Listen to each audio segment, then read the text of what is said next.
नमस्कार. आमच्या स्वादिष्ट मराठी किचन मध्ये तुम्हा साऱ्या खवय्यांचं खूप खूप मनापासून स्वागत. होळीचा सण म्हटला की अगदी रंगांची उधळण असते आणि त्याच्यानंतर गोडाधोडामध्ये तर अगदी पारंपरिक पद्धतीने बनवलेली पुरणपोळी तर अगदी असतेच. खास करून खवय्यांसाठी तर अगदी म्हणजे ती एक मेजवानीच असते. सगळ्यात महत्त्वाचा घटक म्हणजे मुख्य म्हणजे पुरण बनवायचं. आता ते कसं बनवायचं ते मी तुम्हाला सोप्या पद्धतीने दाखवणार आहे. सर्वप्रथम अर्धा किलो चणा डाळ एका पातेल्यात घेतली आणि ती 2 ते 3 वेळा पाण्याने स्वच्छ धुवून 1.5 ते 2 तासासाठी भिजत ठेवूया. 2 तासानंतर भिजलेली चण्याची डाळ कुकरमध्ये घालून डाळीच्या वर येईल एवढे पाणी, मीठ, हळद, तेल घालून 2 शिट्ट्या काढून गॅस बंद करावा.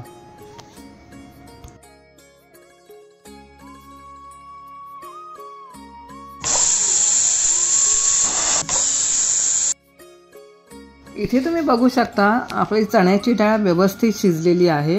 आता ह्या डाळीतील उरलेले सर्व पाणी चाळणीच्या सहाय्याने काढून घेऊ आणि याच डाळीच्या पाण्यापासून कटाची छान आपण आमटी बनवू शकतो. इथे मी 350 ग्रॅम गूळ आणि 50 ग्रॅम साखर घेतलेली आहे. तुमच्या आवडीनुसार तुम्ही गोडाचं प्रमाण कमी जास्त करू शकता. आता आपण पुरण शिजवायला ठेवूया. भिजवलेली चणा डाळ एका जाड गुळाच्या पातेल्यात किंवा नॉनस्टिक पॅनमध्ये घेऊन त्यात गूळ आणि साखर घालून चांगले ढवळून मिक्स करून घेऊया. साधारण 10 मिनिटांनंतर साखर गूळ पूर्णपणे विरघळलेला आहे. तुम्ही बघू शकता मिश्रण एकत्र झाले आहे. पुरण शिजत असताना चमच्याने किंवा मॅशरने डाळ मॅश करून घेतली तर पुढे पुरण करायला सोपे जाते. 45 मिनिटांनंतर पुरणातले पाणी आटून पुरण छान घट्ट झाले आहे.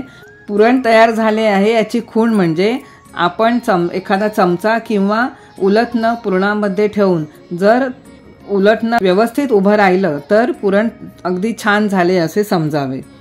आता थंड झालेले पुरण आपण पुरण यंत्रातून फिरवून घेऊ.